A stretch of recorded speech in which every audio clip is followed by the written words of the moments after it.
पड़ता जड़ भारी पड़ता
पड़ता जड़ भारी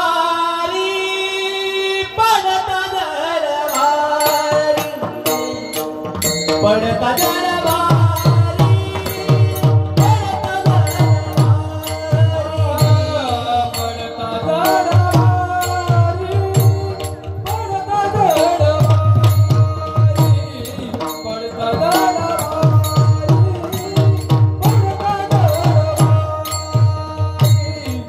पड़ता जड़ भारी पड़ता जड़ भारी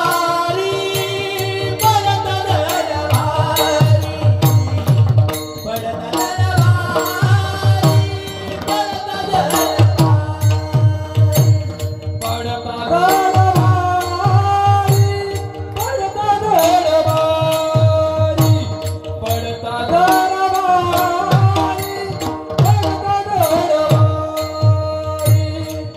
दासिया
दासी आठवा हरी मग तो होणे दीक्षिण आडगाली सुदर्शन नामाच्या चिंतने 12 वाटा पळते बिगणे मग तो होणे दीक्षिण आडगाली सुदर्शन तुका मने प्राण करा देवासी अर्पण बघतो होणे दीक्षिण आडगाली सुदर्शन समचरण सरोजम सांद्र नीलांबुदाभं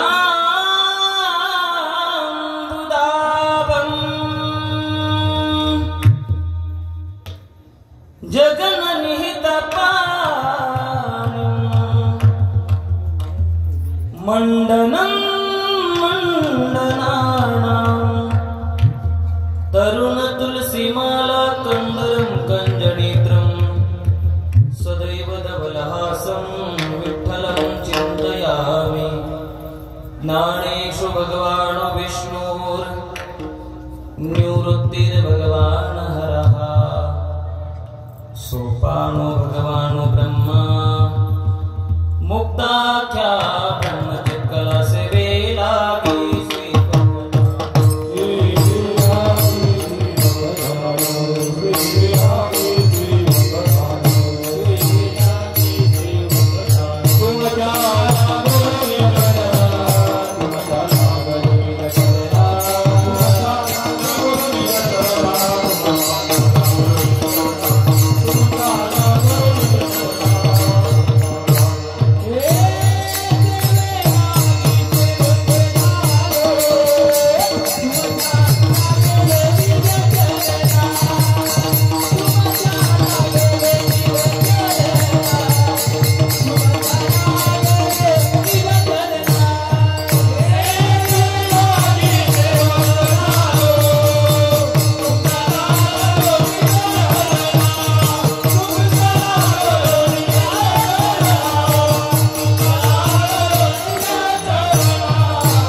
लागलो निज चरणा अहो स्वामी तुकया देवाया वैन करावा वीरू श्री माऊली मेरे मात है पिता मेरो तुकाराम इन दोनों के चरणों में प्रभु मेरा कोटि कोटि प्रणाम विठला विठल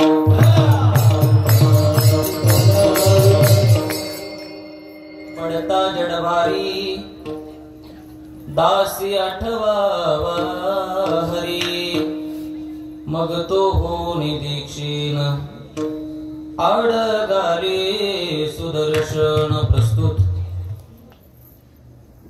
प्राप्त प्रसंगी प्राप्त स्थली कीर्तन रूपी सेवेकरता निवडलेला अभंग जगदवंदनीय जगद्गुरु श्री संत संत मान्य लोकमान्य जगमान्य वारकरी संप्रदायाच्या कलस्थानी असणारे देहूचे साधू संत श्रेष्ठ जगद्गुरु तुकोबारायांचा नामपर प्रकरणातला अभंग सेवेसाठी घेतला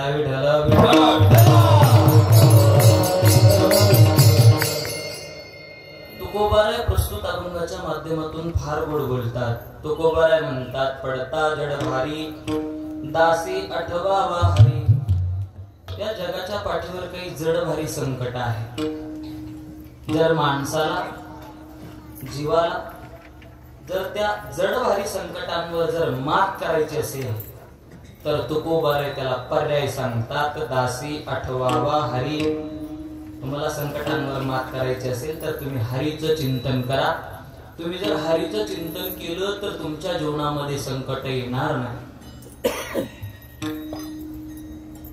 कदाचित जगद्गुरु तुकोबारायांना कोणीतरी परत विचारलं असावं, तुकोबाराय आम्ही त्या भगवान परमात्म्याचं चिंतन केलं तर काय होईल अधिक? तुकोबाराय म्हणाले,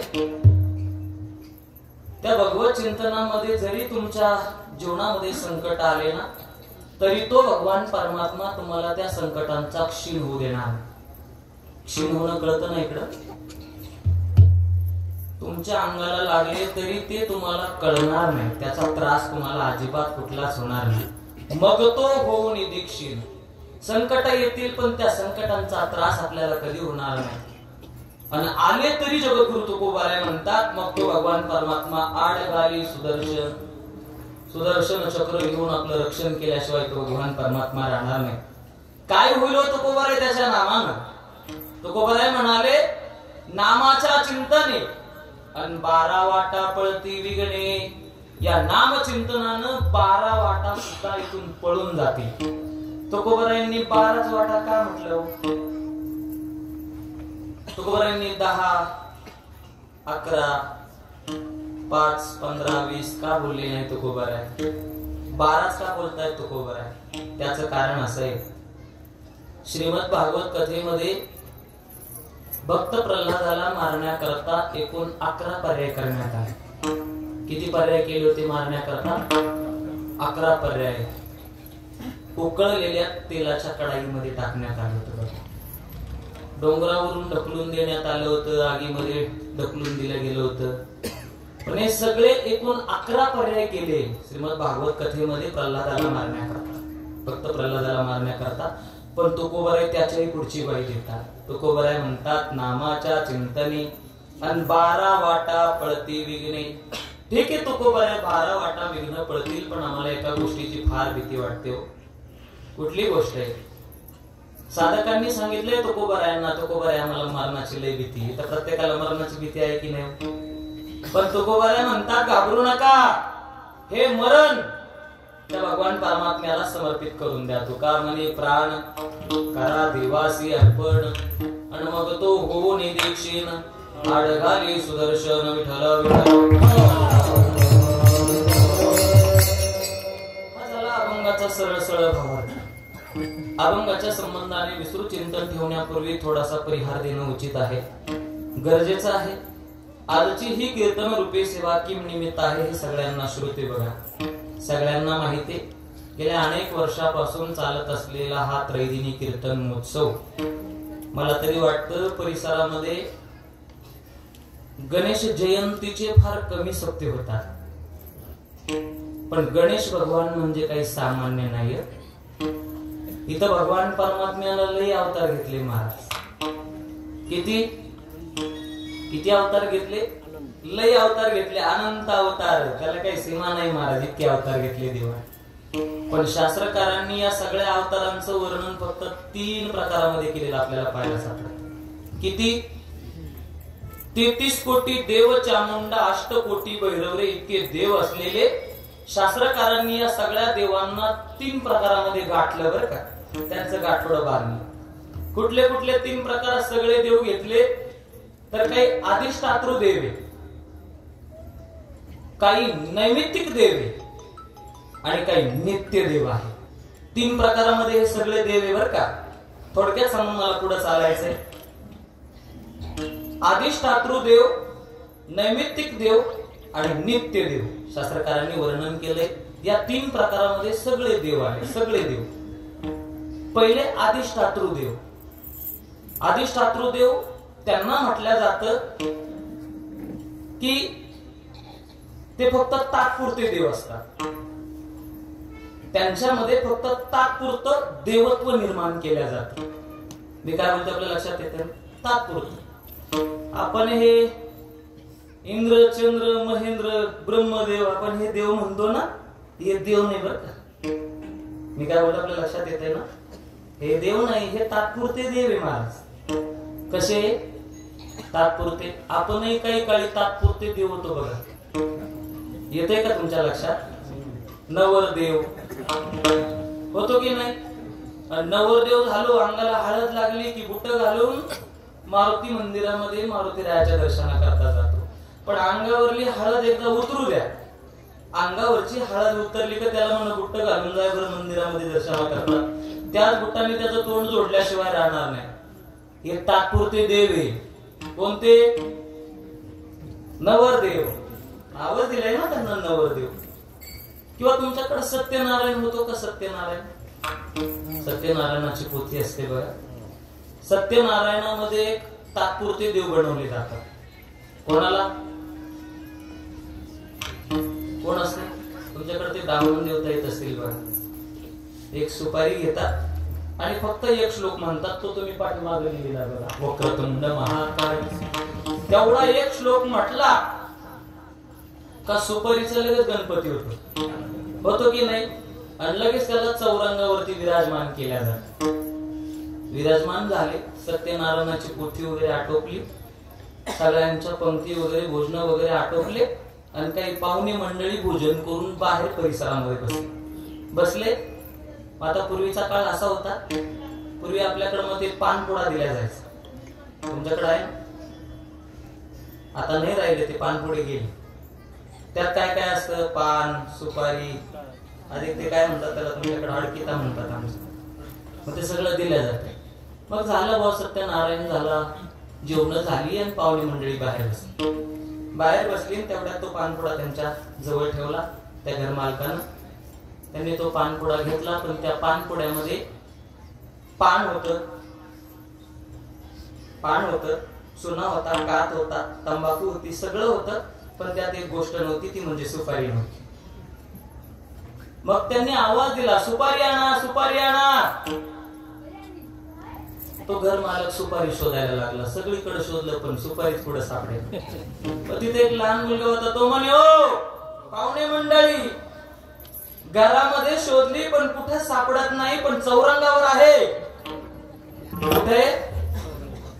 मग यांनी सांगितलंय, बाबा आता झालंय सत्यनारायण, आण तिकडा.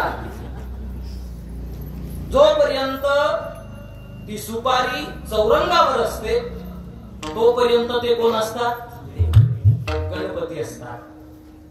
जेव्हा चौरंगावरून उचलल्या जातं तेव्हा त्या सुपारी, आता गणपती म्हणता येणार, चौरंगावरून उचललं की गणपतीचा लगेच सुपारी होते आणि लगेच अडकी त्यात जाते.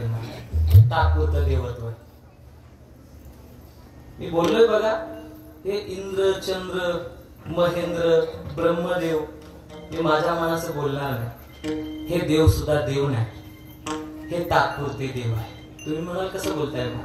मी माझ्या मनाचं बोलणार नाही. संत महात्म्यांचे याला पुरावे. ज्ञानोबाराय फार गोड बोलतात. ज्ञानोबाराय म्हणतात, जव हे पुण्याची पावटी सरे. कुठपर्यंत हे देव ऐका? जव हे पुण्याची पावटी सरे, सवेची इंद्रपणाची उटी उतरे, आणि येऊ लागती माघारे मृत्यू रोका. त्यांना एकदा त्यांचं पुण्य संपलं की तुकोबाराय सुद्धा बोलले बघा, तुका म्हणे जाती पुण्य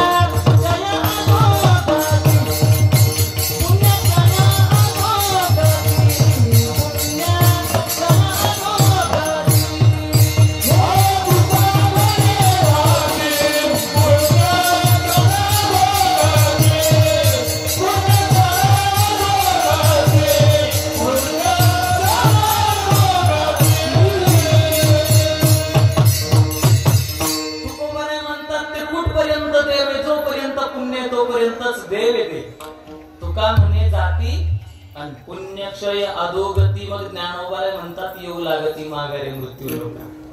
त्यांना सुद्धा लई दिवस इंद्र महेंद्र राहता येत नाही.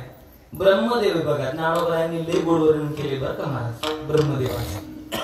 ब्रह्मदेव हे देवच देव, पण त्यांना देव म्हणतो. पण हे ब्रह्मदेव देव जरी असतील ना, ज्ञानोबांनी लई गोडवर्णन केले महाराज, त्या ब्रह्मदेवालाही जास्त काळ देवत्व राहत नाही. राहत का? ज्ञानोबांची एकच ओवी सांगतो पुढे चालतो बघा. ज्ञानोबाई म्हणतात हा सृष्टीचा निर्माता ब्रह्मदेव. कोण आहे? ब्रह्मदेव. कैचे थोरविचे मान पाहे पा, जो सृष्टी बीजाचा साठोपा. कोण? तो ब्रह्मदेव. पुढचे वाक्य ऐका ज्ञानोबांची. तो पुनर्वृत्तीची मापाशी गजाला. ज्ञानोबा म्हणतात तो कुठपर्यंत ब्रह्मदेव आहे, त्याचा सुद्धा शेर एक दिवस पालखा होतो. शेर माहितीये का? तो पुनर्वृत्तीची मापाशी झाला. ज्ञानोबा म्हणतात शेर माहितीये का इकडं तुम्हाला? शेर शहर नाही बर का. धान्य तुमच्याकडे कशाने मोजले जाते? पाहिजे. त्याला आमच्याकडे शेर म्हटलं जातं. त्यामध्ये 2 किलोच्या आसपास एवढं बसेल असं तो मापाचा असतो. त्याला आमच्याकडे शेर म्हटलं जातं. शेर म्हणजे तो हिंदीतलाही शेर नाही बघ, तिकडे जातील काय तो शेर नाही. शेर मध्ये धान्य मोजण्याचं तुमच्याकडे त्याला पाहिजे असं म्हणतात. ते भरलं आणि मग त्याला ज्ञानोबा म्हणतात शीग लागते. शीग असं फुल भरलं की काय लागते त्याला तुमच्याकडे? शीगच लागले म्हणतात ना.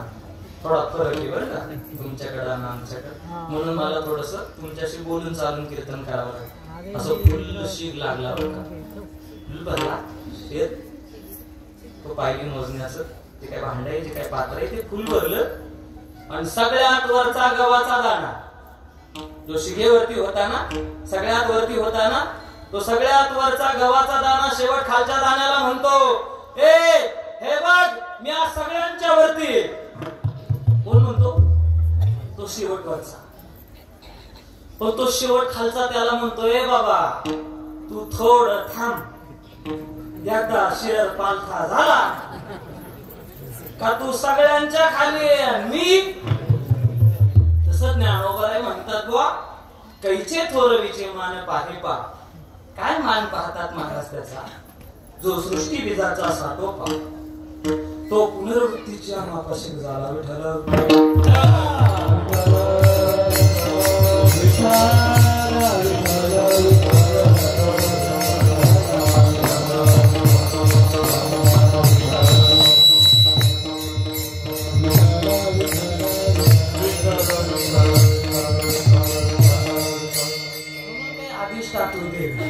आपण जरी त्यांना देव म्हणत असलो ना, पण त्यांच्याकडे फक्त तात्पुरतं देवत्व आहे. अधिष्ठातृ काही नैमित्तिक देव. नैमित्तिक देवांमध्ये कोणाचा समावेश आहे? तर आपल्या घरामधले आई वडील आहे. मी काय बोलते आपल्या लक्षात येते ना? आपल्या घरातले आई वडील सुद्धा आपले देवच आहेत. मी माझ्या मनाचं बोलणार नाही, शास्त्रकारांनी सांगितलंय. तुका म्हणे माय बापे अवघी देवाची जोडे, अवघी देवाची जोडे, अवघी देवाची जोडे. तुका म्हणे माय बापे अवघी देवाची जोडे, अवघी देवाची जोडे, अवघी देवाची जोडे.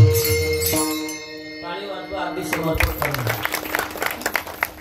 अवघी देवाचीच रूपे तुका म्हणे माय बाप. आपले मायबाप आपले आई वडील हे आपले एक देवच आहे. शास्त्रकार बोलले मातृदेव पितृदेव, ते सुद्धा आपल्या घरातले आई वडील म्हणजे आपले देव आहे.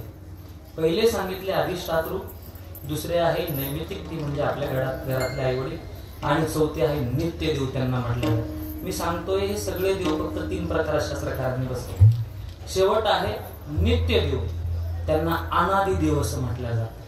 ज्यांच्यामध्ये कायमचं देवत्व आहे असे काही देव आहे. ते कुठले देव आहे? कुठले देव आहे? ऐका, भगवान विष्णू हे अनादि आहे. भगवान विष्णू वा हे सगळे 5ही देव ही सृष्टी निर्माण होण्याच्या अगोदरही होते आणि ते हे सृष्टी प्रलयानंतरही राहते. पहिले कोठेची नव्हते काय. चंद्र सूर्य तारा तो एकटा भगवान परमात्मा निरोबराय बोलले एकले कंठेची म्हणून न्याय केली 14ही निर्माण बोल नाही का? म्हणजे भगवान विष्णू अनादि आहे ते नित्य देव आहे. भगवान शिवजी आहे तुम्ही विश्वनाथ ते सुद्धा अनादि आहे. त्यांना सुद्धा अनादि म्हटले गेले. सगळ्यांना प्रमाणे माहिती आहे बघा. भगवान शिवजी भगवान सूर्यदेव अनादि आहे. सूर्यदेव आणि आई भगवती अनादि आहे. बोलले बघा अनादि निर्गुण प्रगटली भवानी. आपल्याला इथं प्रगट करायचे नाही. आपल्याला पुढे जायचं नाही का. ती सुद्धा अनादि आहे. आणि शेवटचे राहिले तुम्ही ज्यांचा जयंती उत्सव साजरा करताय ते कोण. श्री गणेशा गणराय गणपती हे सुद्धा अनादि देवता आहे. यांच्यामध्ये कायमचं दैवत आहे देव आहे. ते कायमस्वरूपीचे देव असलेले देव म्हणजे गणेशजी भगवान आहे. म्हणून मला तरी वाटतं बऱ्याच वेळेला राम जन्मोत्सव साजरी केला जातो, गोकुळाष्टमी साजरी केली जाते, पण सगळ्यात कमी जे अनादि देव आहे आई भगवतीचा उत्सव आपण साजरी करतो नवरात्र, बरोबर आहे की नाही. पण मला तरी वाटतं गणरायाच्या संबंधाने आपण जरा मागे पडलो. आपण गणरायाचा खऱ्या अर्थानं जयंती उत्सव साजरा करत नाही. पण आता लई दिवस नाही झाले मला या परिसरात येऊन आदरणीय महाराजांमुळे इकडे येण्याचा योग आला. पण या परिसरामध्ये जे अनादि देवता गणराय आहे त्या गणरायांचं सुद्धा अत्यंत गोड असं खऱ्या अर्थानं जयंती उत्सव आपण सगळी लोक साजरी करतात. म्हणून करणं फार अगत्याचं आहे. ते सुद्धा एक अनादि देवतांमधले दैवत आहे. म्हणून हे दैवत म्हणजे काही सामान्य दैवत नाही. महाराज ज्ञानोबरायांनी सुद्धा प्रारंभ करत असताना या दैवताचं नमन केलं. प्रत्येक ग्रंथ लिहित असताना प्रत्येक वाङ्मय तयार करत असताना पहिल्यांदा गणरायाला नमन केलं. भरपूर गोष्टी सांगता येतील पण माझ्याकडे वेळ नाही तेवढा. मला अभंगाच्या संबंधाने बोलायचं आहे. असे गणराय या गणपती रायांच्या जयंती उत्सवाच्या निमित्तानं चालत असलेला हा त्रैदिनी कीर्तन महोत्सव. आणि या कीर्तनाकरता माझ्या सन्मुख बसलेल्या संपूर्ण शेवटपर्यंत असलेल्या माझ्या जगन्माता मुक्ताबाई प्रथमतः आपल्या सगळ्यांच्या चरणावरती नतमस्तक होतो. माझ्या सन्मुख बसलेले संपूर्ण राजा जनकासारखे राजा परिचितीसारखे आपण सगळे श्रोती मंडळी आहात. आपल्याही सगळ्यांच्या चरणावरती नतमस्तक होतो. आपल्या सगळ्यांचं दर्शन मला ज्यांच्यामुळे लाभलं ते आपल्या परिसराचं वैभव, आपल्या या संपूर्ण परिसरावरती ज्यांचं नितांत प्रेम आहे असे आदरणीय श्री हरिभक्तीपरायण योगेशजी महाराज घरत महाराजांनी व आदरणीय गुरुमावली आदरणीय गुरुमावली आणि योगेश महाराज आमच्या गावी आले होते. गुरुमावली पण आले होते. पण गुरुमावली सुद्धा माझ्यावरती फार नितांत प्रेम करतात. अगदी मुलावत प्रेम करणारी ही सगळी या परिसरातली मंडळी आहे. आणि आदरणीय योगेश महाराजांबद्दल काय बोलायचं. अवघ्या महाराष्ट्रामध्ये त्यांचं नाव. या परिसरामध्ये आलो की एक गोड वक्ता, एक गोड कीर्तनकार आदरणीय श्री महाराज आहे. खरं तर मी महाराजांच्या समोर हे पाठीमागचं बॅनर पाहिलं ना. मी बॅनर पाहिलं, हे सगळे फोटो पाहिले महाराज. गुरुनाम गुरुजोग महाराजांचा फोटो आहे. खाली पुरेकर शांती ब्रह्मपुरेकर बाबांचा फोटो आहे. ही परंपरा खऱ्या अर्थानं आदरणीय महाराज श्री जगतात. ही सगळी संत मांदियाळी तुमच्याही कानावरती पडावी म्हणून खऱ्या अर्थानं त्यांचं गोड असं नियोजन असतं.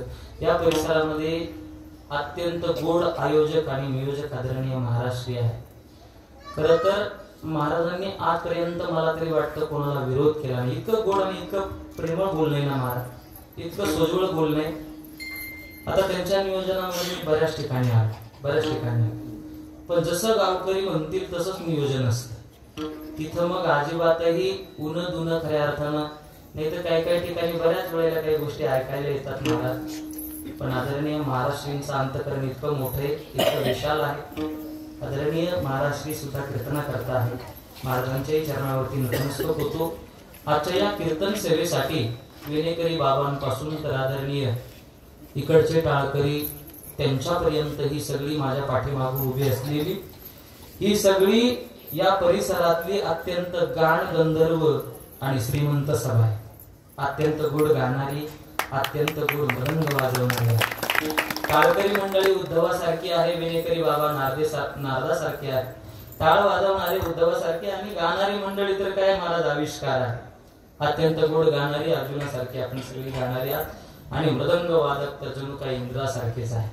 अत्यंत गोड असलेलं खऱ्या अर्थानं हे गाव आणि अत्यंत गोड स्तुत्य अशा पद्धतीचं आपलं हे सगळं नियोजन आहे.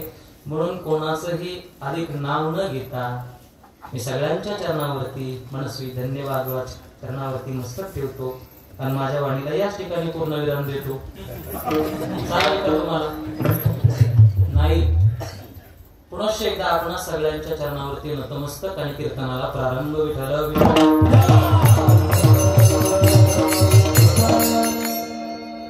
मी जगद्गुरु तुकोबारायांचा अत्यंत गोड असलेला अभंग आपल्या समोर गायला. या अभंगाची भूमिका आपल्या समोर ठेवतो. मला फार कमी वेळ बर का आणि त्यात परिहारामध्ये माझा जास्त वेळ गेलाय. तसं महाराज मी परिहारामधला फार कच्चा कीर्तनकार आहे. खरंच सांगतो मनापासून मला जास्त परिहार मांडता येत नाही. परिहारामध्ये तेच कीर्तनकार पक्के असतात की त्यांना परत पुन्हा पुढच्या वर्षीही ज्या गावात त्या गावामध्ये तारीख मिळाली. तेच कीर्तनकार परिहारामध्ये जास्त पक्के असतात. पण परिहार मी तरी आपला जास्त लांबवला. अभंगाच्या संबंधाने विस्तृत चिंतन करतो. फावलेल्या वेळेमध्ये मला जसं जसं चिंतन आपल्या समोर ठेवता येईल ते ठेवण्याचा प्रयत्न करणार. फक्त कीर्तन होईपर्यंत तुमचे चेहरे आता जसे सूर्यफुलाच्या फुलासारखे आहे ना तसे शेवटपर्यंत असू द्या. चालेल? हॅलो, चालेल ना? अरे राम, होच म्हणताय काही. सूर्यफुलाचं फुल म्हटलो मी. इथं मिलिटरी आली का? शेतकरी ना सगळे. सूर्यफुलाचं फुल तुम्ही पाहिलं का? कसं असतं? त्याची मान कशी असते? त्याने अशी खाली टाकलेली असते. फुलासारख्या तुम्ही माना होऊ देऊ नका. अगदी जसे आता तुम्ही गुलाबाच्या फुलासारखे आहात असे शेवटपर्यंत राहा. जीवाचे कान करून कीर्तन श्रवण करा. अगदी वेळेत कीर्तन मला समर्पित करायचंय. या अभंगाची भूमिका आपल्या समोर ठेवतो. आदरणीय महाराष्ट्री आहे. प्रत्येक अभंगाला गुरु माऊली काहीतरी भूमिका असते. ती भूमिका मांडून आणि मग प्रत्येक कीर्तनकाराने त्या अभंगामध्ये प्रवेश करावा. त्या पद्धतीनं आजच्या या कीर्तनाची भूमिका आपल्या समोर ठेवतो. बघा इकडे लक्ष द्या. मला कीर्तनामध्ये लई शांतता लागते बरं का. मला कीर्तनामध्ये गडबड गोंधळ झाला की मला कीर्तनच करता येत नाही. का करता येत नाही त्याचं कारण असं आहे, माझं फिक्स भांडवल नाही. ज्याच्या ज्याच्या लक्षात येईल त्याने म्हणून जीवाचे कान करा. बघा या अभंगाची भूमिका आहे का? काही जिज्ञासू साधक आहे. कुठले जिज्ञासू साधक? असे काही जिज्ञासू साधक आहे की ते जिज्ञासू साधक वारकरी संप्रदायाच्या वाङ्मयाचा विचार करून भक्ती मार्गाला लागले. संत महात्म्याची वचन त्या साधकांनी ऐकले होते आणि ते संत महात्म्यांची वचन ऐकून भक्ती मार्गाला लागले. संत महात्म्यांचे काही भक्ती मार्गाला लागण्याच्या संबंधातले वचन आहे. बघा काही वचन आहे ते त्यांच्या जिवारी लागले. त्यांनी ते ऐकले होते. कुठले? ज्ञानोबाराय बोलले बघा ना. ज्ञानोबाराय म्हणतात ये भक्तीचे वाटे लाग जिया पावसी अव्यंग निजधाम माझे. ज्ञानोबाराय म्हणतात तुम्ही काय करा. भगवान परमात्म्याच्या मुखामध्ये शब्द घालून अर्जुनाला उपदेश केलाय. ये भक्तीचे वाटेला ज्या पावसी अव्यंग निजधाम माझे. असे जे काही भक्ती मार्गाला लागण्याच्या संबंधातले जे काही संत महात्म्यांचे वचन आहे ते वचन त्या साधकांच्या जिवारी लागले होते आणि मग ते जिवारी लागून भक्ती मार्गाला लागले. किंवा नाथ बाबा तर या संबंधाने लय उपरोधी बोलतात महाराज. नाथ बाबा म्हणतात अरे बाबा तू इथं जन्माला आला आणि जन्माला येऊन जर जीवनात भक्ती मार्ग जर स्वीकारला नसेल तर तुला तिनं तेव्हाच न्यायला पाहिजे होतं. केव्हा? नाथ बाबा बोलतात बघा भक्ती विना पासू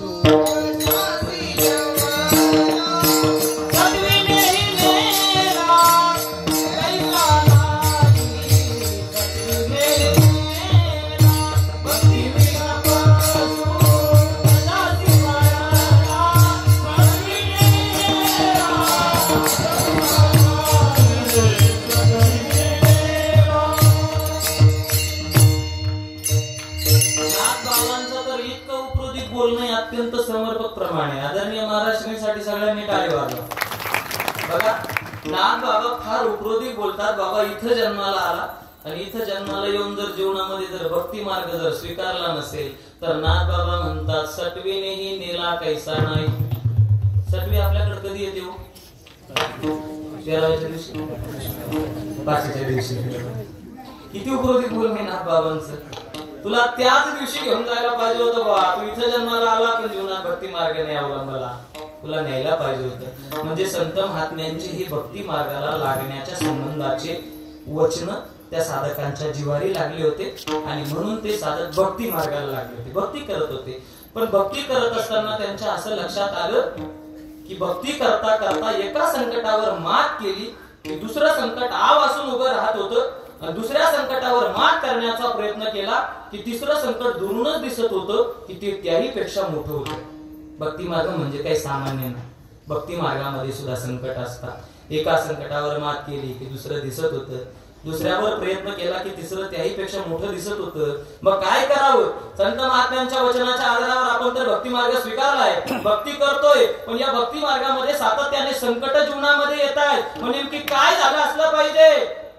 आपल्या जीवनामध्ये का संकट येत असले पाहिजे? काय कारण आहे? बरं परत परतून यावं. आपण तर लागलोय मार्गी, आपण तर करतोय भक्ती, पण परत परतून यावं तर त्यांना संसाराची जाणीव होती, हा संसार कसा आहे म्हणून, नाही का?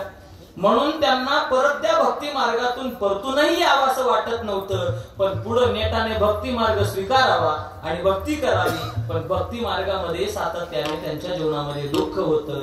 मग अशा अवस्थेमध्ये अर्थात अशा दुविधा अवस्थेमध्ये अडकलेले ते साधक होते.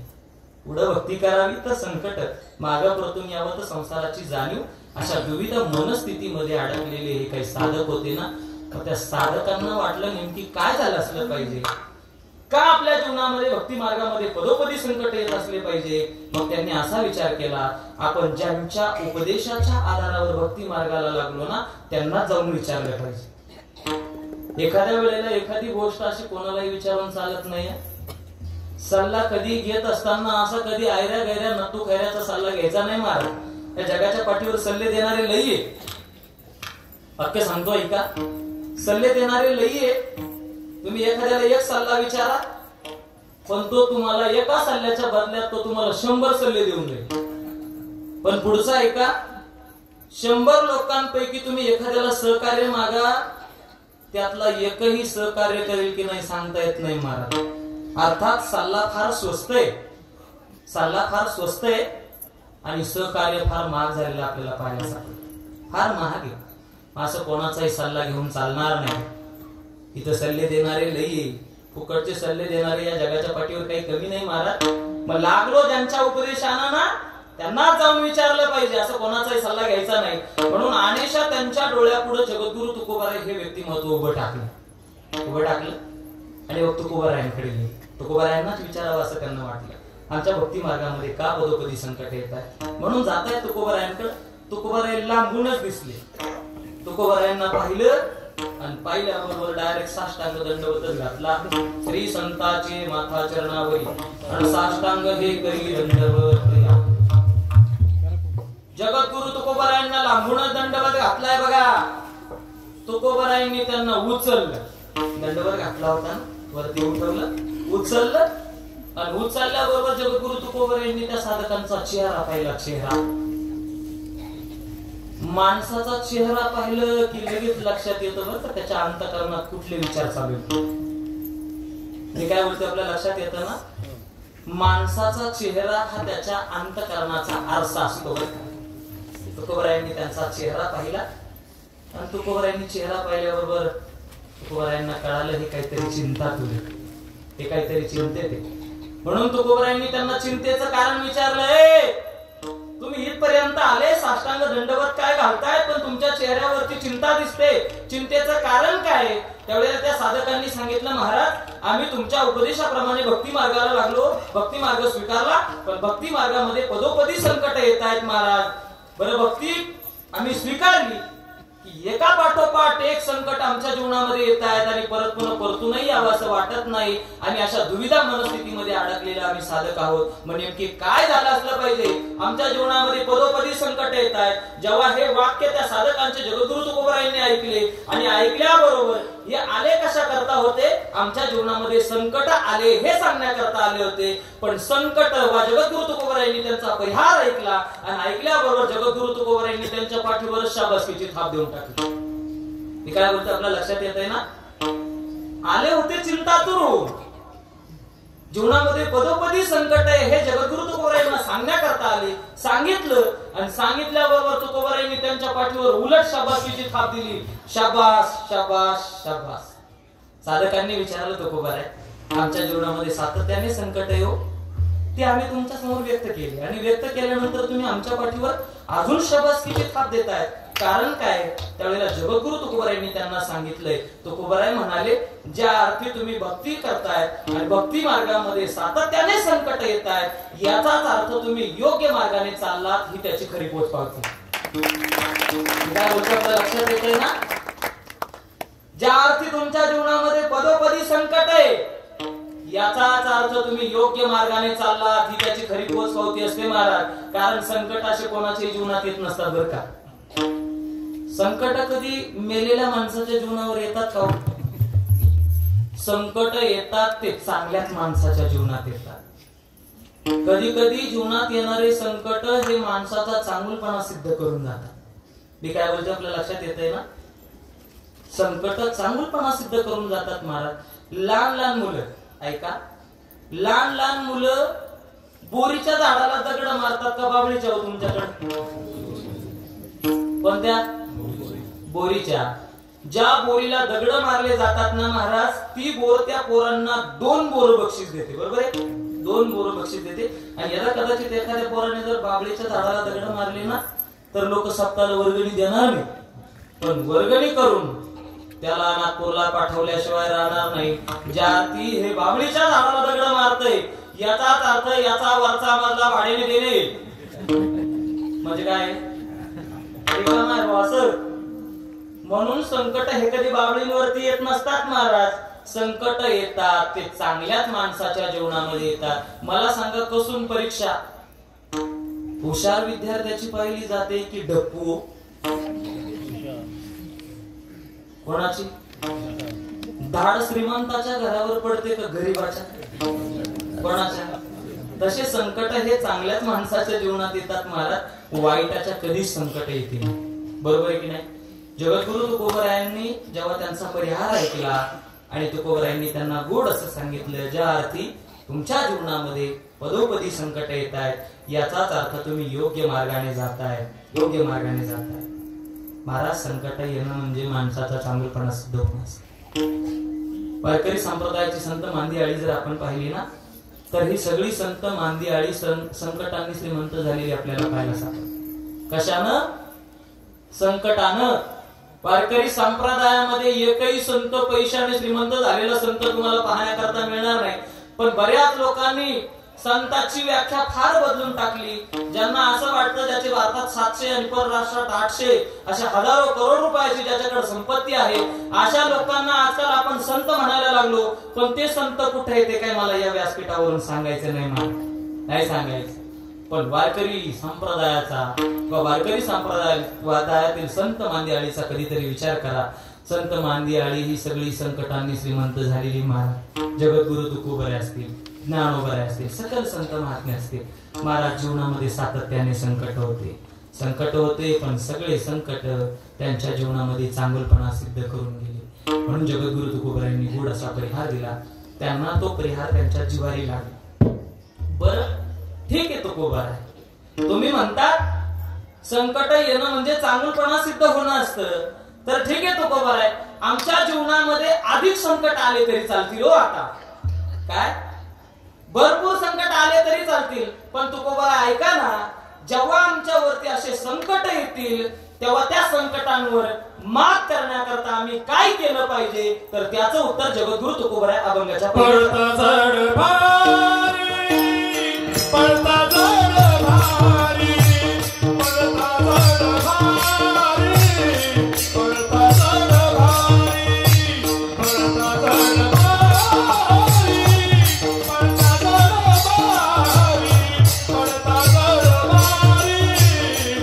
पडता जड भारी पडता जड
पडता जड भारी आणि तुम्ही काय करा दासी आठवावा हरी. तुमच्यावर संकट आले की तुम्ही हरीचं चिंतन करा. काय म्हटले तुकोबर? आता अभंगाच्या सुरुवातीला तुकोबर पडता जड भारी असा शब्द वापरतात. जड भारी शब्द आहे बरं का, जड भारी. आता जड भारी म्हणजे काय हो? जड भारी कशाला म्हणायचं तर ऐका, जड भारी म्हणजे त्याचा अर्थ असा आहे, ज्या संकटांचा माणूस प्रतिकार करू शकत नाही अशा संकटांना जड भारी संकट असे म्हटले जातात. किंवा त्या संकटांच्या संबंधाने माणसाची शक्ती, माणसाची युक्ती आणि माणसाची बुद्धी जिथं काम करत नाही त्या संकटांना जड भारी संकट असे म्हटले जातात. मग असे कुठले संकट आहे का तिथं माणसाची शक्ती, माणसाची युक्ती, बुद्धी काम करत नाही? असे कुठले संकट आहे? एखादा भक्त भक्ती मार्गाला लागला की त्या भक्ताच्या जीवनामध्ये मग असे कुठले संकट आहे त्या संकटावर मात करण्याकरता आपली बुद्धी काम करत नाही, आपली शक्ती आणि आपली युक्ती काम करत नाही. तर असे संकट अनेक आहे, काय भरपूर आहे. पण प्रामुख्याने शास्त्रकारांनी 4 संकट असे सांगितले. त्या संकटांवर जर तुम्हाला मात करायची असेल तर त्याच्याकरता तुम्हाला हरीचंच चिंतन करावं लागेल. इतरत्र दुसरं कोणाचंही चिंतन करून चालणार नाही. 4 संकट असे त्याच्याकरता तुकोबराय म्हणतात तुम्हाला दासी आठवावा हरी. असे कुठले 4 संकट आहे तर ऐका. पहिलं संकट, भक्त भक्ती मार्गाला लागला की भक्ताच्या जीवनामध्ये पहिलं संकट येतं ते म्हणजे अर्थसंकट. कुठलं? अर्थसंकट, पैशाची चमचम भासणे पहिलं. दुसरं संकट आहे धर्म संकट, काय करावं याचा निर्णय घेता येत नाही. दुसरं अर्थसंकट, धर्म संकट. तिसरं आहे प्राण संकट आणि चौथं आहे मोक्ष संकट. भक्त भक्ती मार्गाला लागला की त्या भक्ताच्या जीवनामध्ये प्रामुख्याने हे 4 संकट येत असतात. पण या 4ही संकटांवर जर तुम्हाला मात करायची असेल तर तुकोबराय म्हणतात त्याच्याकरता तुम्हाला हरीचं चिंतन करावं लागेल. एखाद्या जाणकार श्रोत्याच्या मनामध्ये असा प्रश्न निर्माण होईल का हो महाराज, प्रश्न 4 आहे पण उत्तर एकच आहे. मी काय बोलतोय, संकट किती आहे? 4 आहे आणि उत्तर एकच आहे, दासी आठवावा हरी. काय एकच उत्तर आहे तर त्याचं कारण असं आहे, तो या जगाच्या पाठीवरचा रामबाण इलाज. मी काय बोललोय, राम, त्याच्या व्यतिरिक्त दुसरा तुम्हाला कुठलाही पर्याय नाही. किंवा जरी एखाद्या जाणकार श्रोत्याच्या मनामध्ये अजूनही शंका असेल, महाराज काय बोलता राव, संकट 4 आहे, 4 संकटांवर फक्त एकच उपाय, कसं शक्य आहे हो महाराज? समाजाकरता थोडं वेगळ्या भाषेत सांगेल म्हणजे आपल्या पटकन लक्षात येईल. ऐका, एक मुलगी, तुकोबराय 4 संकटांचं उत्तर एका वाक्यात देत आहेत, दासी आठवावा आहे. कसं शक्य आहे त्याच्याकरता मला सांगायचं. कसं शक्य आहे बघा. सकाळची वेळ होती, एक मुलगी, तिनं डब्बा भरला आणि परसाकडे जाण्याकरता निघाली. निघाली आणि जात असताना तेवढ्यात तिला एका जणानं विचारलं, ए पोरी कुठं चालली? काय विचारलं? कुठं चालली? त्याचं उत्तर देणार तेवढ्यात परत दुसऱ्यानं तिला प्रश्न विचारला, ए पोरी तुझं नाव काय? मी काय बोलतो आपल्या लक्षात येत आहे ना? ऐका.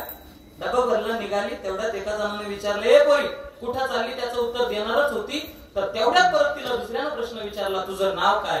पण ऐका, ती मुलगी इतकी विद्वान होती, त्या मुलीनं दोघाही जणांचं उत्तर एकाच वाक्यात दिलं, शिला.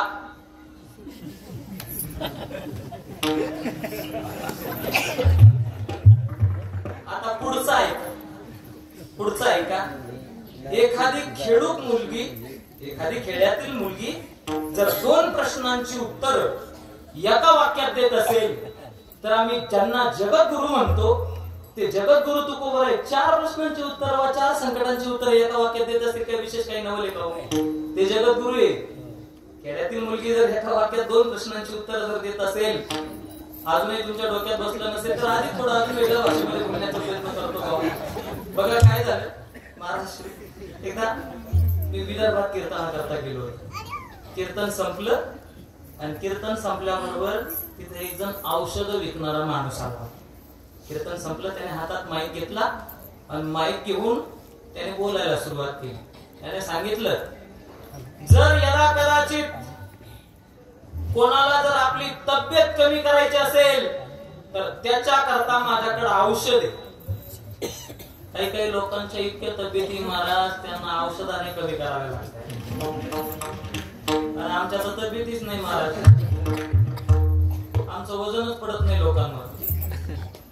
ऐका, त्याने सांगितलं लई तब्येती असतात महाराज काहींच्या, काहींना गोळ्या औषधं घेऊनच कमी कराव्या लागतात. बरं, ते ज्यांच्या जास्त तब्येती असतात ना त्यांचं वैशिष्ट्य असं असतं, त्यांना कधी सरळ चालता येत नसतं. आता ते मीच करून दाखवू का? महाराज ते चालताना कसे चालतात माहिती का? पूर्व पश्चिम उत्तर दक्षिण त्यांना चालावं लागतं. त्याच्या लक्षात येईल त्याने असं चालतात. त्याने सांगितलं, ज्यांना कोणाला आपली तब्येत कमी व्हावी असं वाटत असेल ना, त्याच्याकरता माझ्याकडे औषध आहे. मग मी त्याचं बोलणं ऐकलं तिथं. पण ऐकल्याबरोबर मला असं वाटलं, याच्याकडे जर तब्येत कमी करायचं औषध आहे तर याच्याकडे तब्येत सुद्धा वाढवण्याचं काही औषध असलं पाहिजे. कारण आपलं वजन पडत नाही ना महाराज. गाडी दाढी बॉडी याच्यापैकी आपल्याकडे गाडी आहे पण बाकीचं फार कमी आहे. पण मी विचार केला, आपल्या लोकांवरती वजन पडत नाही, प्रभाव पडत नाही, याच्याकरता आपली थोडी तब्येत असणं फार गरजेचं आहे. याच्याकडे तब्येत कमी करण्याचं औषध आहे ना, याच्याकडे तब्येत वाढवण्याचं सुद्धा औषध असलं पाहिजे. त्याच्याकडे गेलो, म्हटलं, बाबा तुमच्याकडे तब्येत वाढवण्याचं औषध आहे? तो म्हणे आहे ना म्हणे महाराज. म्हटलं कोणतं? तो म्हणे हेच. कोणतं? हेच म्हणजे कोणतं? तेच. जे तब्येत कमी करायला तेच तब्येत वाढवायला. तेवढ्यात एक जण धावत पडत आला, तो म्हणे आपला बीपी लय हाय होतो, तुमच्याकडे काय औषध आहे का? तो म्हणे आहे ना. म्हणे कोणतं? हेच. एक जण आला, लो होतो, आहे ना. कोणतं? हेच. मला आपल्याला एक प्रश्न विचारायचा आहे, एखादा औषध जर इतक्या रोगांवर प्रतिकार करत असेल, एखादा औषध इतक्या रोगांवर प्रतिकार करत असेल तर आमचे जगद्गुरु तुकोबर आहे 4 संकटांचं उत्तर एका वाक्यात, व 4 संकटांचं उत्तर एका वाक्यात किंवा फक्त दासी आठवा वारी एवढ्या एका वाक्यात देत असतील तर काही विशेष काही नवल नाही. आमच्या भागामध्ये एक कीर्तनकार आहे महाराज, नाव सांगणार नाही. ते महाराज औषध आणतात विकण्याकरता. कीर्तनाच्या शेवटी ती त्याची जाहिरात करतात. त्याची छोटी बॉटल असते, अगदी एवढी छोटीशी बॉटल आहे. कीर्तनानंतर शेवट सांगतात, ज्यांचं कोणाचं डोकं दुखत असेल त्यांनी फक्त त्या बॉटल मधला एक थेंब डोक्यावरती टाकायचा. डोक्याला ते चोळलं की डोकं दुखणं बंद. याला कदाचित कोणाला सर्दी झाली असेल तर त्यांनी फक्त या बॉटलचा वास घेतला, सर्दी गायब. जर याला कदाचित कोणाच्या हातापायाला मुंग्या येत असतील, मुंग्या येणं कळतं नाही इकडं, त्याला अपवाद शब्द काय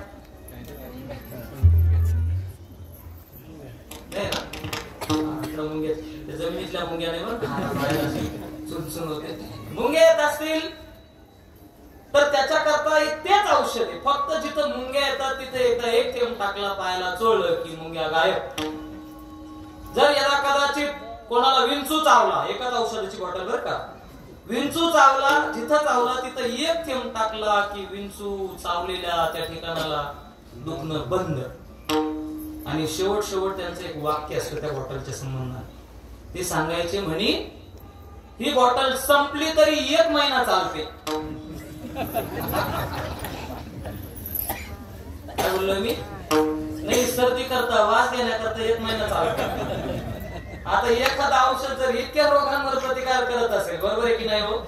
एक औषध जर इतक्या रोगांवरती प्रतिकार करणार असेल तर मला एक सांगा, ज्या जगद्गुरु तुकोबारायांनी 4 संकटांचं उत्तर एका वाक्यात दासी आठवावा हरी दिलं असेल तर त्याच्यात काहीच विशेष, काहीच नवल नाही महाराज. संकट 4 आहे, उत्तर एकच आहे. त्याचं कारण असं आहे, तो रामबाणी राज. काय? रामबाणी राज. आता भक्त भक्ती मार्गाला लागला की भक्ताच्या जीवनामध्ये हे 4 संकट येतात. तुकोबाराय म्हणतात त्यांच्यावर मात करायची असेल तर त्याच्या करता तुम्हाला हरीचं चिंतन करावं लागेल. एखादा जाणकार श्रोता म्हणेल अर्थ संकट आहे, म्हणजे पैशाची चमचम भासणे. पहिले अर्थ संकट घेऊ आपण. बघा, करतो भगवान परमात्मा दूर, मला सांगून जायचंय पुढे. बघा, अर्थ संकट आहे, ज्याच्या जीवनामध्ये पैशाची चमचम भासत असेल ना, तुकोबाराय म्हणतात त्याने हरीचं चिंतन करावं. कोणाचं? एखादा सद्ग्रस्त म्हणेल महाराजांनी फार गोड सांगितलं वा, उद्यापासून मी पलंगावर बसेल आणि म्हणेल दे रे हरी पलंगावरी. असा त्याचा अर्थ नाहीये. नाही तर तुम्ही उद्यापासून जागेवर बसाल ते जागेवर येईल असं तुम्हाला वाटतं. त्याचा अर्थ तसा नाही. दासी आठवावा हरी म्हणजे जगद्गुरु तुकोबारायांना असं म्हणायचे, तुम्ही त्याचे दास आहात. काय आहात? तुम्ही त्याचे दास आहात. आणि दास असताना तुमच्या जीवनामध्ये येणाऱ्या अडी अडचणी तो भगवान परमात्मा दूर केल्याशिवाय राहणार नाही. जगद्गुरु तुकोबाराय तर इतकं गोड बोलतात, इतकं गोड बोलतात. तुकोबाराय म्हणतात, ए देवा, अरे दास्यत्व तुझं पत्करायचं. तुकोबारायांचं बोलणं ऐका बरं किती गोड आहे. दास्यत्व तुझं पत्करायचं, तुझी भक्ती करायची, तुझं दास्यत्व पत्करायचं आणि इतरांकडे खाण्याकरता मागायचं. पटेल तुकोबाराय बोलले बघा, तुझे दास्य करू आणि का मागो खावया, दिगदाले जिने माझे पंढरीला काय बावी कृपा आता म्हणावे. तेव्हा तुला काय म्हणावं? दास्यत्व तुझा पत्करायचं आणि इतरांकडे पदर पसरत भीक मागत फिरायचं. पटेल देवा, आम्ही तुझे दास आहोत, आम्ही इतरत्र दुसरं कोणाकडे भीक मागण्याकरता जाणार नाही. तुकोबारायांचं याच अभंगातलं शेवटचं चरण पहा, लय गोड आहे. तुकोबाराय म्हणतात, हे देवा, तुझा शरणागत शरण जाऊ आणि काशी, तुका म्हणे लाज कवना हे का निजसे, तुका म्हणे लाज कवना हे का निजसे. तुकोबारायांचं बोलणं लई गोड आहे हो. तुझा शरणागत, तुला शरण आलोय देवा, बघा तुझा दास झालोय, तुझा शरणागत आणि याच्या करता शरण जाऊ आणि काशी, याच्या करता दास्यत्व तुझं पत्करलं आणि याच्या करता शरण जाऊ आणि काशी. तुकोबाराय देवाला प्रश्न विचारतात. तुकोबाराय देवाला म्हणतात, ते तुका म्हणे लाज कवना हे का निजसी. देवा, याच्या करता जर आम्हाला जर इतरांकडे जर पदर पसरत जर भीक मागावं लागत असेल ना देवा, तर सांग ना ती लाज कोणाची, कोणाची असेल? जगद्गुरु तुकोबाराय या विषयाच्या संबंधाने लय गोड बोलले बरं का. ऐका, नसेल तुमच्या असं लक्षात आलं तर थोडं अधिक थोडं वेगळ्या भाषेत सांगेल म्हणजे पटकन लक्षात. एखाद्या स्त्रीच्या अंगावरची साडी फाटलेली असेल तर लाज कोणाला? कोणाला? तुका म्हणे नरनाबाजाती हे लाला स्वामीसी, लाला स्वामीसी, हे लाला स्वामी,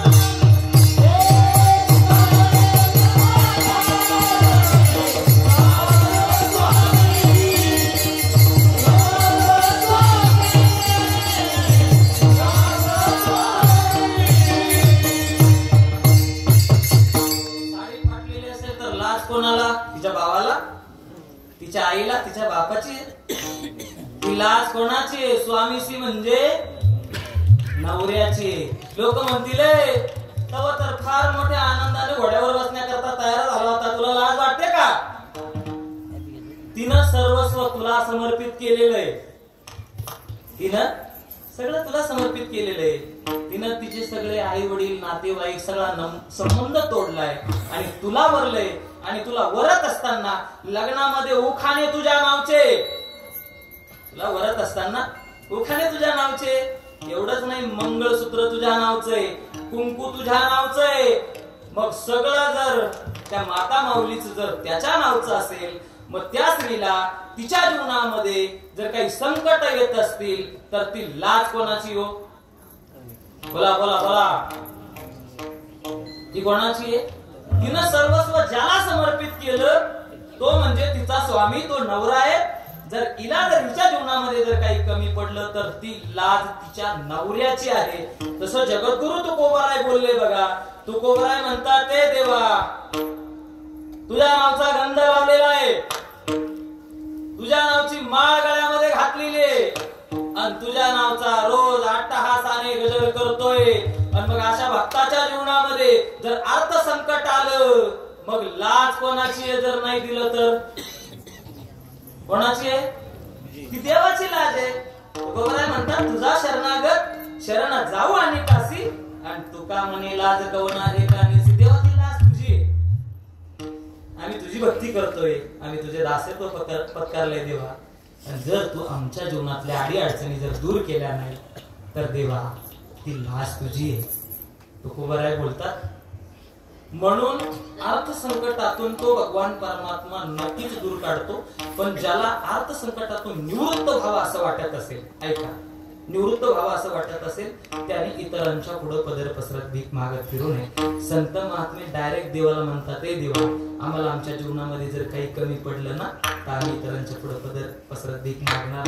तुकोबारायांचं वाक्य ऐका, तुकोबारायांचं प्रमाण ऐका. तुकोबाराय देवाला म्हणतात, ते देवा मागणे ते तुझं मागो दे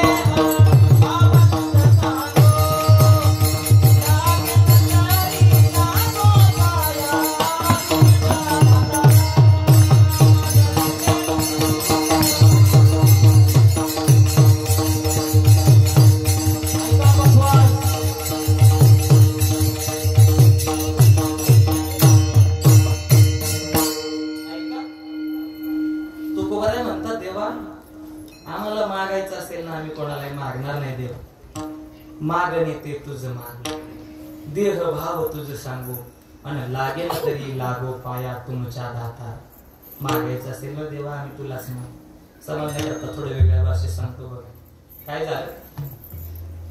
राजा आणि सैनिक प्रधान जंगलामध्ये शिकार करण्याकरता गेले. ऐका, शिकार करण्याकरता गेले. उन्हाळ्याचे दिवस होते. शिकार करण्याकरता गेले, पण राजाची, प्रधानाची आणि सैनिकांची ताटातूट झाली. राजा एका बाजूला भटकला गेला, प्रधान एका बाजूला, सैनिक एका बाजूला. आणि मग भटकत असताना उन्हाळ्याचे दिवस होते. राजाची दृष्टी जिथपर्यंत जात होती ना, जिथपर्यंत जात होती तिथपर्यंत त्या राजाला पाण्याचा जलस्रोत कुठं दिसत नव्हता. पण फार तहानेनं व्याकुळ झालेला होता. उन्हाळ्याचे दिवस होते. भटकला गेला होता, भटकत होता, दिवसभर रानावनामध्ये फिरत होता. फिरत असताना पण जिथपर्यंत दृष्टी जात होती तिथपर्यंत त्याला कुठेच पाणी असं दिसत नव्हतं. मग काय करावं? आता मरतो गो आम्ही. या नगराचा राजा आहे, पण मी आता मरणार आहे. पण तेवढ्यात राजाच्या जीवनामध्ये एक आशेचा किरण जागायचा. लांब दूरवर एक मेंढपाल 100च्या वर मेंढ्या चारत असताना दिसला. ज्या अर्थी 100 याच्याकडे मेंढ्या आहे ना, याचाच अर्थ इथं जवळ आसपास कुठेतरी पाणी असलं पाहिजे. बरोबर आहे की नाही? राजा त्याच्या जवळ गेला आणि त्याला सांगितलं, ए बाबा मी या नगराचा राजा आहे, मला फार तहान लागलेली, तहानेनं व्याकुळ झालोय, पाणी असेल तर द्या ना. तो मेंढपाल म्हणाला, राजे तुम्ही तसे मी म्हणजे कसे? जसं तुमच्याकडे पाणी नाही ना राजे, तसं माझ्याकडे पाणी नाही. मग राजा म्हणे मी आता मरतो. तो मेंढपाल म्हणाला, हो राजे मी तुम्हाला मरू नाही देणार. मग आता तू काय करणार? त्याने आपल्या खांद्यावरची सर्वी काढली, गावात पळत गेला, एक मेंढरी पकडली, तिचं दूध काढलं, राजाच्या हातात दिलं, राजाला सांगितलं, राजे तुम्ही रोज राजवाड्यामध्ये कपिला गाईचं आठीव गोठीव दूध पेत असाल, पण वेळ तुमच्यावर आलेली आहे राजे, एवढं दूध प्राशन करून घ्या. आणि तेव्हा त्या राजाने दूध प्राशन केलं.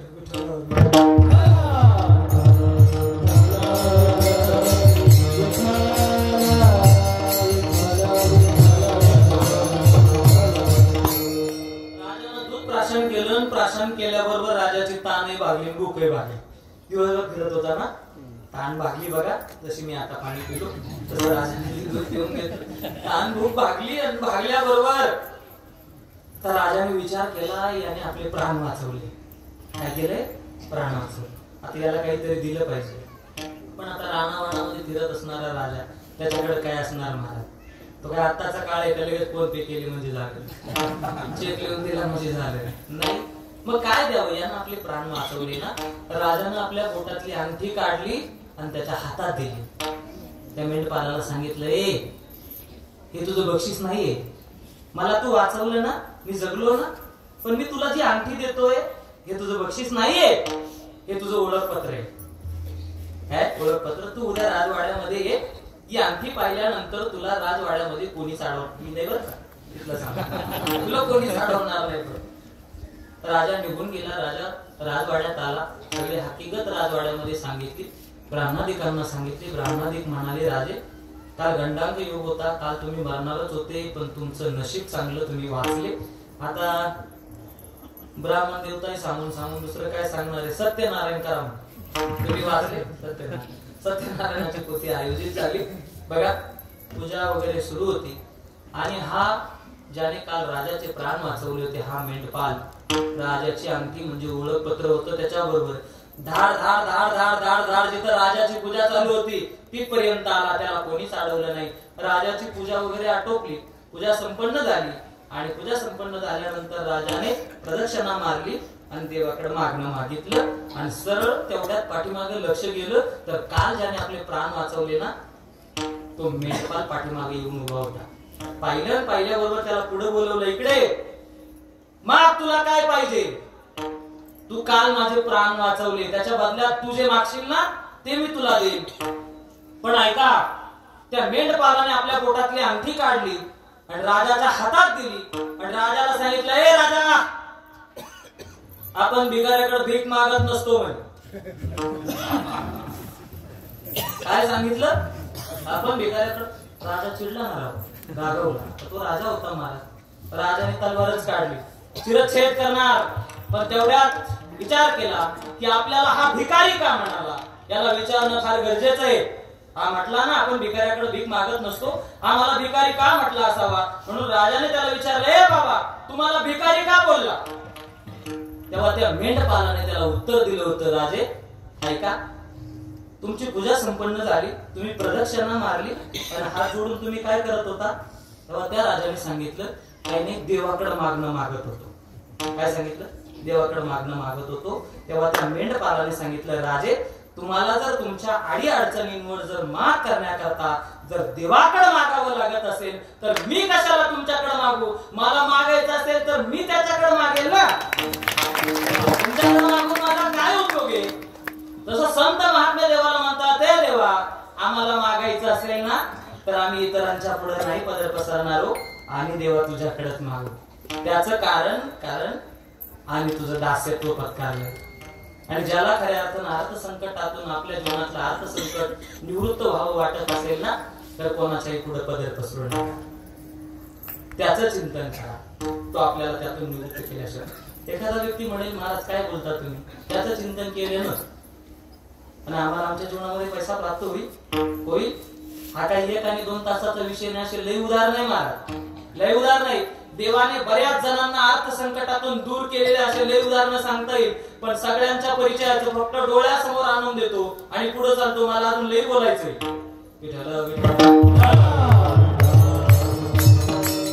करतो का हा भगवान परमात्मा एखाद्या भक्ताला त्या अर्थसंकटातून दूर करतो, याच्यात संशय नाही. संशय कोणी घेऊ नका. भागवत कथेमध्ये शेवट एक उदाहरण आलंय बघा. कोणाचं? सुदाम ब्राह्मण सुदाम्याचं आलंय बघा. सुदामजी 18 विश्व दारिद्र्य होतं महाराज. किती? 18 विश्व 18 गुणिले 20 बरोबर किती? 18 विश्व या शब्दाचा अर्थ आहे 18 गुणिले 20 बरोबर 360. मोबाईलवर करून पहा.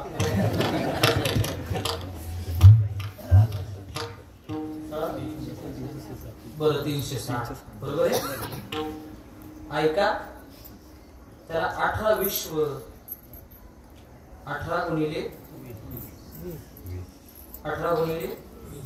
20 बरोबर 360 दिवस. अहो त्या सुदाम्याचं कॅलेंडर कधी बदलतच नव्हतं महाराज. आपले कॅलेंडर दरवर्षी किती वर्ष बदलत की नाही हो? आपलं वर्ष संपलं की कॅलेंडर बदलतं. पण सुदाम्याचं जीवन असं होतं महाराज. त्याच्या जीवनामध्ये 18 विश्व दारिद्र्य होतं. त्याच्या भिंतीवरलं कॅलेंडर कधी बदलतच नव्हतं.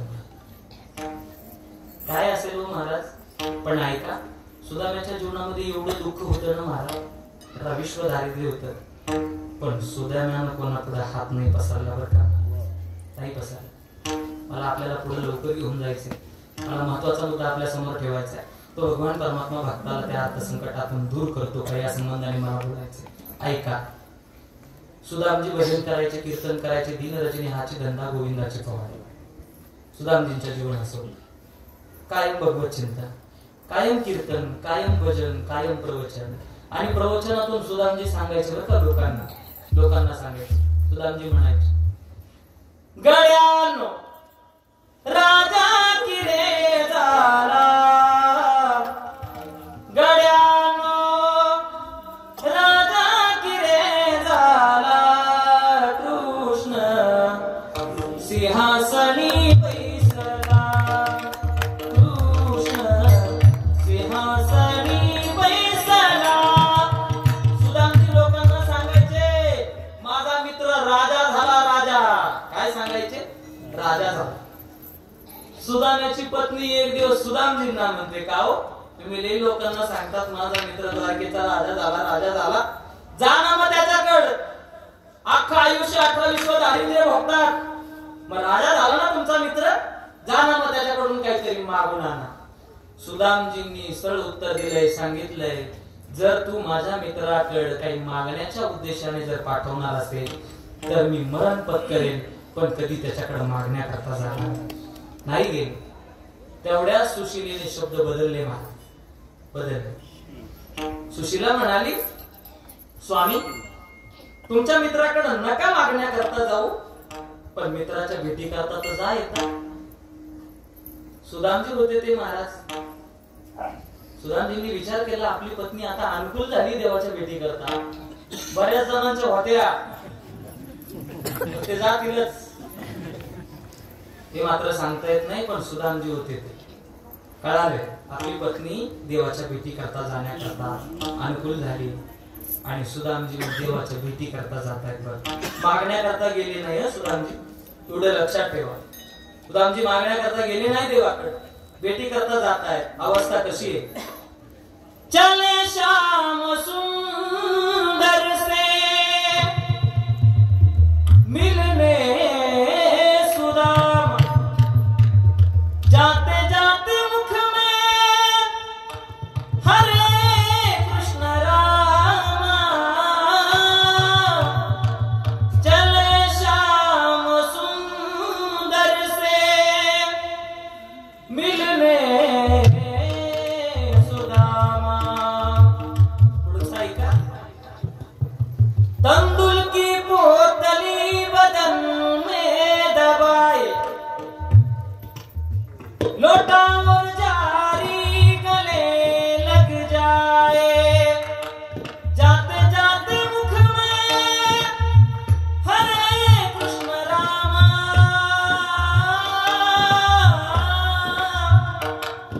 चले श्याम सुंदर से मिलने सुदामा. मला आपल्याला लवकर घेऊन जायचंय देवाकडे. सुदाम्याला गेले बघा देवाच्या भेटी करता गेले.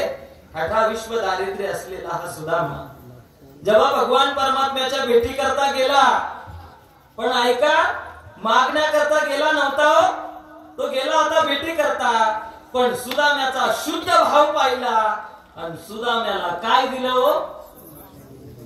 शुद्ध भाव देखोनिया गाव सोनियाचा दिला गा. सुदाम ब्राह्मण दुःखे दारिद्र्य पिढीला मुष्टीभर पोहे घेऊन त्याचे भेटीला गेला आणि शुद्ध भाव देखोनिया गाव सोनियाचा दिला. महाराज सोन्याची नगरी देऊन टाकली त्या भगवान परमात्म्यानं. मग तो आपण त्याची भक्ती केल्यानंतर त्याचं नामचिंतन केल्यानंतर तो आपल्याला का देणार नाही?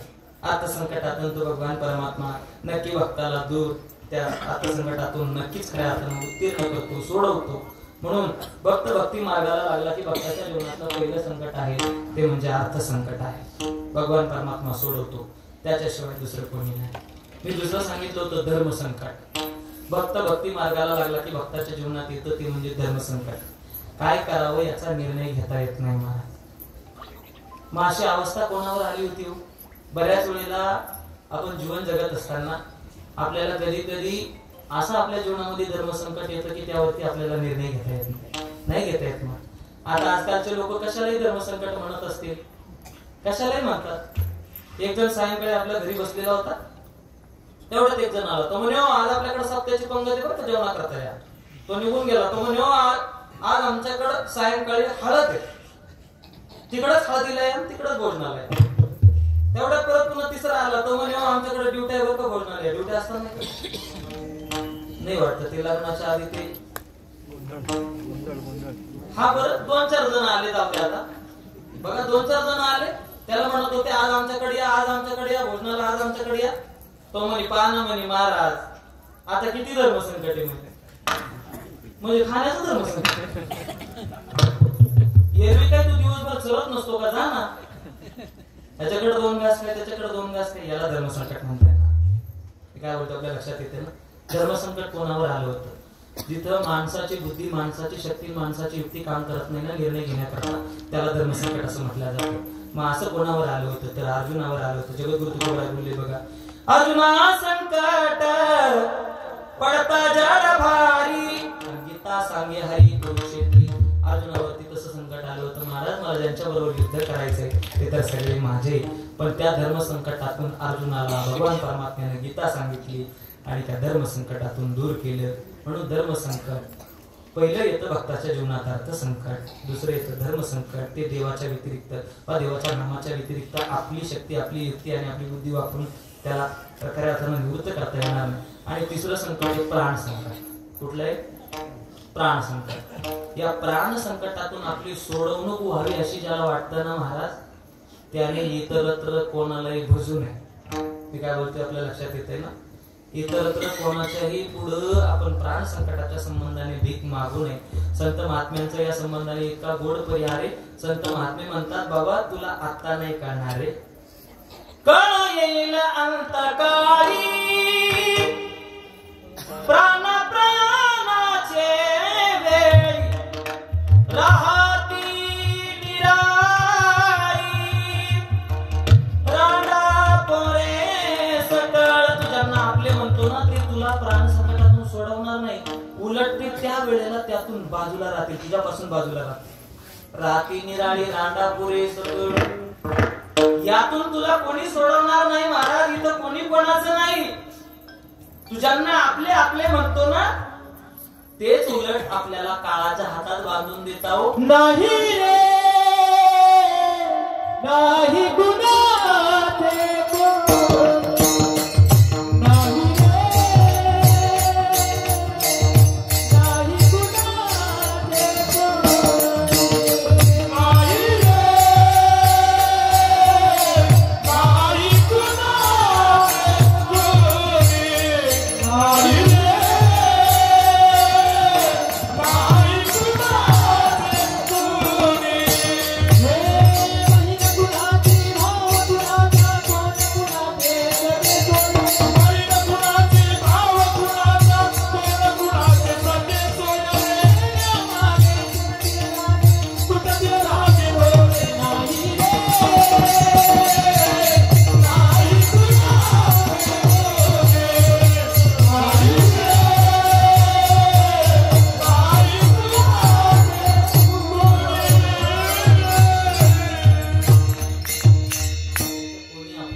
या प्राण संकटातून आपल्याला जर सोडवणूक करून घ्यायची असेल ना, तर जगद्गुरु तुकोबराय म्हणतात, तुम्ही आपले सखे सोयरे, आपले नातेवाईक, आपले भाऊबंद, आपले मुलं यांच्याकडे तुम्ही पदर पसरत भीक मागत बसू नका.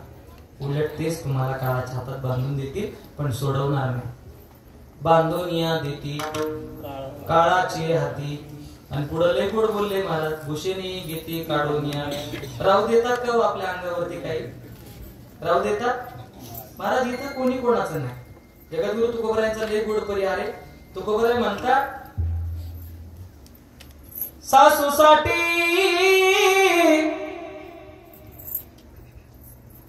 रडे सुना,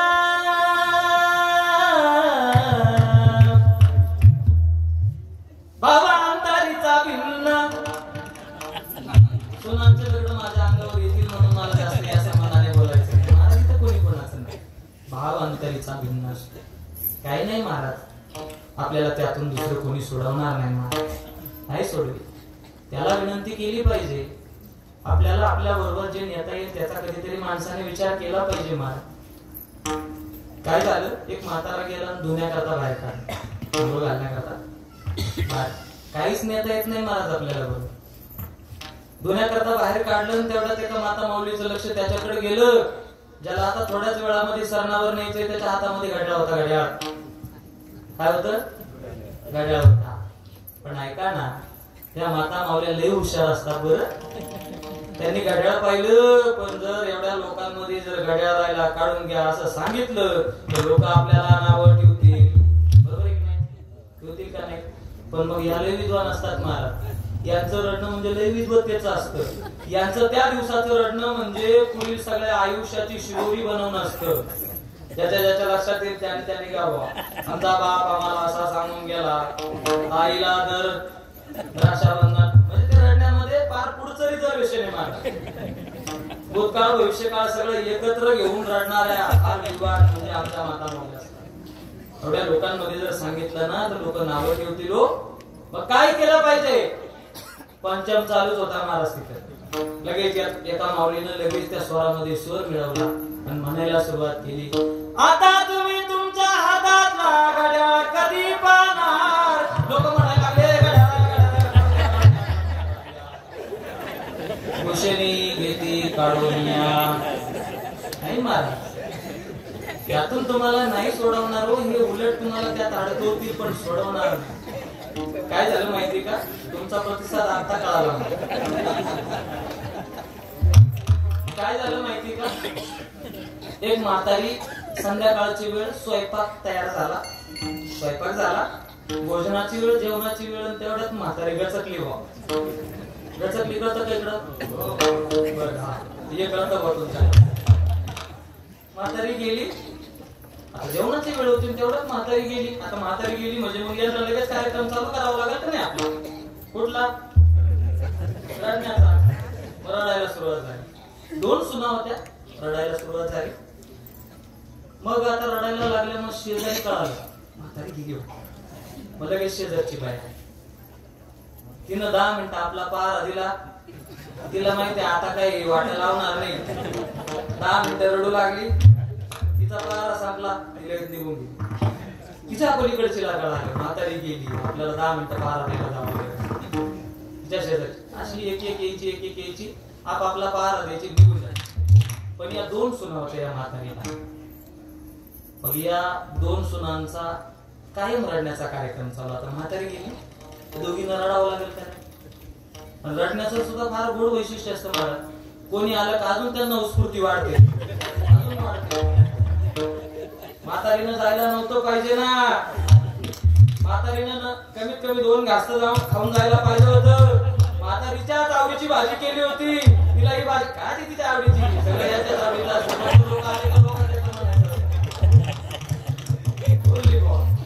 पण ऐका, शेजारची 10 मिनिटं पहारा द्यायची. पण या 2 सुना होत्या, यांचा अखंड रात्रभर पहारा मारा. रात्रभर. बरं जेवण नाही करता आलं, म्हातारी जेवणाच्या अगोदरच गेली. जेवण राहिलं, मग ती सकाळी अंत्ययात्रा निघाली. पावसाळ्याचे दिवस होते, अंत्ययात्रा निघाली.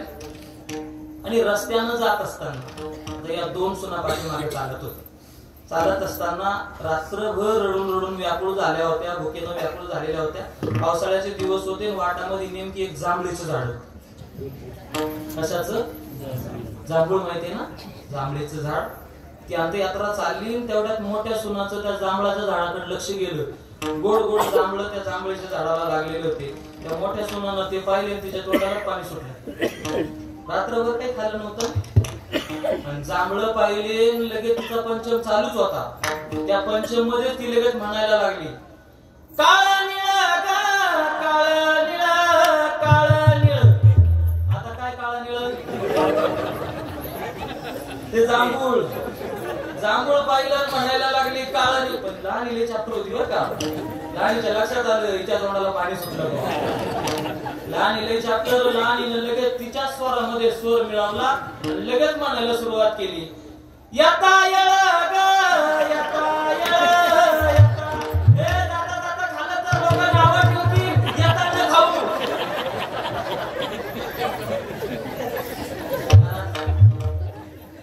संत महात्म्यांचा इतका गोड परिहार आहे महाराज. या जगाच्या पाठीवर या प्राण संकटातून आपल्याला कोणी सोडवणार नाही.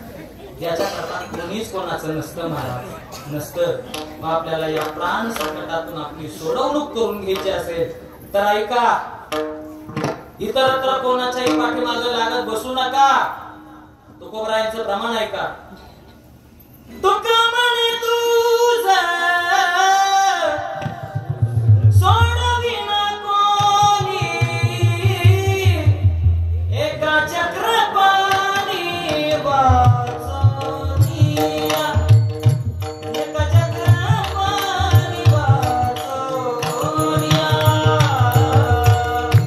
तुम्हाला दुसरं कोणी या प्राण संकटातून सोडवणार नाही. त्याच्याशिवाय तुम्हाला या प्राण संकटातून खऱ्या अर्थानं आपली सोडवणूक करून घ्यायची असेल तर त्यालाच विनंती करा, त्याचं चिंतन करा. ज्ञानोबरायांचं यावर लय गोड भाष्य मारा, लय गोड भाष्य. पण वेळ संपत आली बघा. ऐका, मी पहिलं सांगितले अर्थ संकट, दुसरं सांगितलंय धर्म संकट, तिसरं सांगितलंय आता प्राण संकट, आणि आता शेवटचं संकट राहिलं.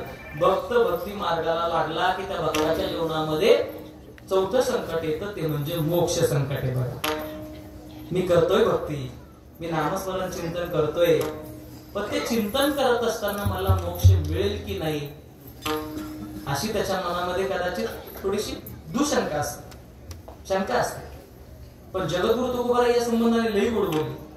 तुकोबाराय म्हणतात, बाबा तू नामस्मरण करत असेल ना तर त्याच्या करता तुला इतरत्र दुसरं काहीच करण्याची गरज नाही. नामस्मरण असेल तर तुझ्या हातातच मोक्ष आहे. तुकोबारायांचं प्रमाण आहे, मुखी नाम हाती मोक्ष, आईसी साक्ष बहुतांची. तुझ्या मुखात जर खरंच हरीचं चिंतन असेल तर मोक्षा करता इतरत्र तुम्हाला दुसरा कुठलाही खटाटोप करण्याची गरज भासणार नाही. मग ऐका महाराज, हे 4 संकट आहे. शास्त्रकारांनी सांगितले यांच्यावर मात करायची असेल ना तर त्याच्या करता जगद्गुरु तुकोबाराय म्हणतात, तुम्हाला एकच करावं लागेल, दासी आठवावा हरी, त्या हरीचं चिंतन. मग आपल्याला आपल्या जीवनातले सगळे संकट निवृत्त व्हावे असं ज्याला वाटतं ना, त्या सगळ्यांनी भजन करा. विठोबा रघुमाई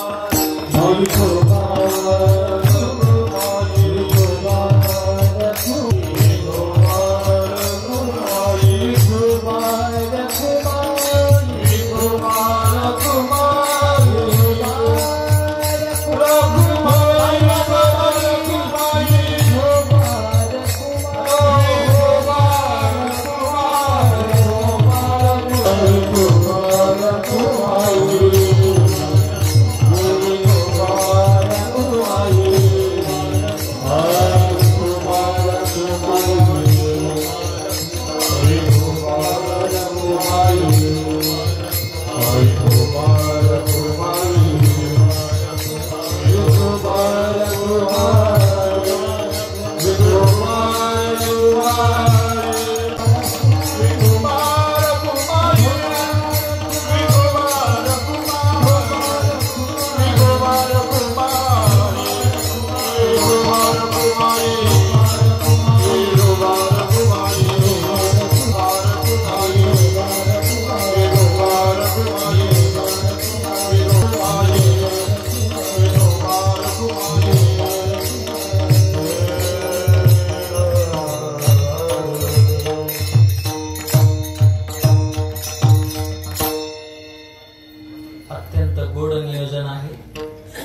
महाराज तुम्ही ते हार ज्या टोपलीत आणला ना ती कुठे आहे?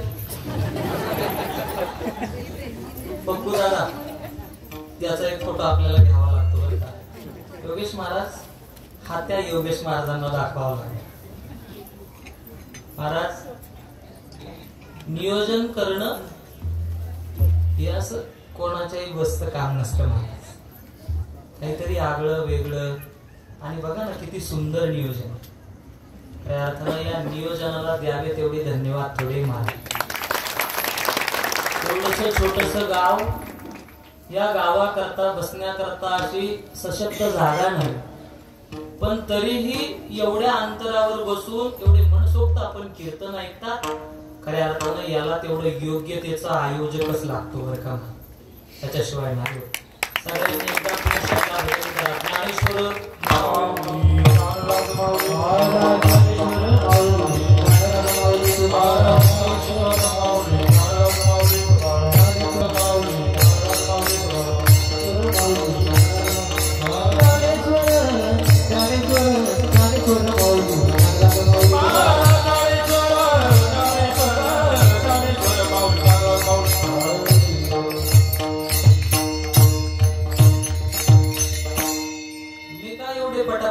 भजन घेतले माहिती का घेतले?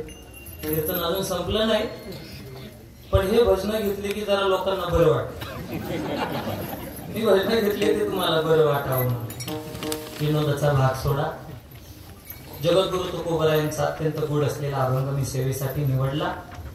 खरं तर जगद्गुरु तुकोबरायांच्या आपण फक्त एका चरणाच्या संबंधाने बोलत होतो, पण एका चरणाच्या संबंधाने बोलत असताना तो माझी वेळ संपुष्टात आली. पण तरी पुढचं सांगतो. त्या जगद्गुरु तुकोबरायांना या अभंगाच्या या एका चरणाच्या संबंधाने असंच बोलायचं असेल असं मात्र माझा दावा नाही. पण मला माझ्या बुद्धिमत्तेप्रमाणे जसं बोलता आलं तसं बोलण्याचा प्रयत्न केलाय.